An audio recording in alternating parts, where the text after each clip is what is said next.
সবাই এখন সিটার করছে, এক মেয়ে এবার মার্কেট করে দিয়ে বাপের কাছে সিটার হয়ে গেল। এখন সবাই তো চিন্তা তো কবে তুই বাপের কাছে টাকা নিয়ে আসে মেয়ে মাসে মার্কেট করে দিস। এখন তুই মার্কেট করে সেই টাকা কন পাবি? এ তুই আর বন্ধুর কথা কইতে পারলি?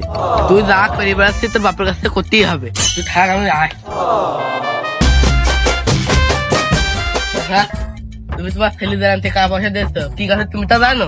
বাজান টাকা পয়সা তো আমি দিই, টাকা পয়সা খুবই দিলাম। তো টাকা পয়সা কি করছে তো একটু কম দিনই আমার কাছে। তোমার ছেলে হাতে টাকা হাতে মেয়ে মাসে মার্কেট করে দিচ্ছে, এখন নিজে মার্কেট করবে সেই টাকা তো পাচ্ছে না।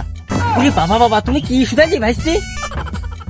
আমার ছেলে এত বড় একটা র্যাঙ্কে উঠে গেছে, ও সময় তার টাকা নিয়ে গেলেন এই মেয়ে লোকের পিছ পিছু করে বেড়াচ্ছে, কাজ করে না, কর্ম করে না। এ কি কাজ? হয় গো চাচা, তোমার ছেলে ওইটাই করেছে। সন্মনি, এবার যদি ওই যেসব মেয়ে ছেলে পেলির মার্কেট করে দেয় না আমার কাছে টাকা নি, আমি তো জানিনি এতদিন, ওই সেই মেয়ে ছেলেপের কাছ থেকে এবার মার্কেটটা এবার করি নিত কইও, আমি এবার দিতে পারবো না, আমার টাকা নেই। আমি এই জন্যই তোপাতে বেশি রয়েছি।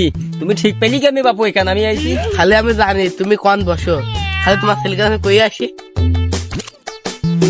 দোস্ত, তুই তো প্রেমের কাছে মার্কেট করি নে, তোর বাপের এখন টাকা পয়সা নেই, তোর বাপের কাছে টাকা থাকলে থাপ মারতে পারে। সত্যি?